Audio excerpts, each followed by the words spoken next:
சென்னை அண்ணா சாலையில் உள்ள காயிதே மில்லத் கலை அறிவியல் கல்லூரி விடுதியில் 400 மாணவிகள் தங்கியுள்ளனர். நேற்று இரவு அங்கு மாணவிகளுக்கு பரிமாறப்பட்ட இட்லியில் பல்லி இருந்துள்ளது. இதை கண்ட விடுதி ஊழியர்கள் பல்லி இருந்த இட்லியை அகற்றிவிட்டு மாணவிகளுக்கு உணவு பரிமாறியுள்ளனர். இந்நிலையில் பல்லி இருந்த இட்லியை பார்த்த ஒரு மாணவி வாந்தி எடுத்து மயங்கி விழுந்துள்ளார். இதைத் தொடர்ந்து அடுத்தடுத்து மாணவிகள் வாந்தி மயக்கத்தால் பாதிக்கப்பட்டனர். இதை கண்ட விடுதி ஊழியர்கள் பாதிக்கப்பட்ட மாணவிகளுக்கு உப்பு நீரை கலந்து கொடுத்துள்ளனர். ஆனால் வாந்தி மயக்கம் அதிகரித்ததை அடுத்து 48 பேரை ராயப்பேட்டை மருத்துவமனையிலும் 41 மாணவிகளை ராஜீவ்காந்தி அரசு பொது மருத்துவமனையிலும் அனுமதித்தனர். இட்லி போட்டாங்க. அந்த இட்லி நாங்கள் ஃபஸ்ட்டு வாங்கலாம் சாப்பிட்டோம். லாஸ்ட்டில் போய் வாங்கி சாப்பிட்டவங்க அந்த இட்லியில் பல்லி இருந்ததா சொன்னாங்க. அப்படியே எல்லாரும் தெரிஞ்ச உடனே இங்கே ஹாஸ்பிட்டல் கூட்டின்னு வந்துட்டாங்க. மாணவிகளில் பலர் குணமடைந்துவிட்ட நிலையில் உள்நோயாளிகளாக ராஜீவ்காந்தி அரசு பொது மருத்துவமனையில் 17 பேரும், ராயப்பேட்டை அரசு மருத்துவமனையில் 4 மாணவிகளும் தொடர்ந்து சிகிச்சை பெற்று வருகின்றனர். காயிதே மில்லத் லேடிஸ் காலேஜ்லேருந்து ஒரு 48 பேர் ஸ்டூடெண்ட்ஸ் வந்தாங்க. எல்லாமே ஃபுட் பாய்சனிங் சிம்டம்ஸோடு வந்திருக்காங்க.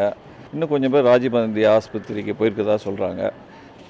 அந்த ஸ்டூடெண்ட்ஸை விசாரித்தப்போ அதை இட்லியில் பல்லி இருந்தது அப்படிங்கிற மாதிரி சொல்கிறாங்க. ஸோ இது கேஸ் ஆஃப் ஃபுட் பாய்சனிங். எல்லாமே நல்லா ஸ்டேபிளாக இருக்காங்க. யாருக்குமே ஆபத்து இல்லை. எல்லாம் நல்லா இருக்காங்க. அநேகமாக எல்லாருமே இன்றைக்கி டிஸ்சார்ஜ் ஆகிடுவாங்க. இதனிடையே கல்லூரி விடுதிக்கு வந்த உணவு பாதுகாப்புத்துறை அதிகாரிகள் விடுதி மாணவிகளுக்கு பரிமாறப்பட்ட இட்லி மற்றும் சாம்பார் ஆகியவற்றை ஆய்வு செய்தனர். காயிதே மில்லத் கல்லூரி விடுதிக்கு ரவிக்குமார் என்பவர் உணவு ஒப்பந்ததாரராக இருந்து வருகிறார். இவரது ஒப்பந்தம் 2 மாதங்களுக்கு முன்பே முடிந்துவிட்ட நிலையில் தற்போதும் அவரே உணவு சப்ளை செய்து வருவதாக கூறப்படுகிறது. இதற்கான காரணம் குறித்து விசாரித்த உணவு பாதுகாப்புத்துறை அதிகாரிகள் மாணவிகளுக்கு பரிமாறப்பட்ட உணவு மாதிரிகளை சோதனைக்காக எடுத்துச் சென்றனர். காயிதே மில்லத் காலேஜில் இந்த மாதிரி நேற்று நைட்டு சாப்பிட்ட இட்லியில் ப்ராப்ளம்னு சொல்லிட்டு இன்ஸ்பெக்ஷனுக்காக வந்திருந்தோம். இப்போ 5 உணவு மாதிரி எடுத்திருக்கோம்.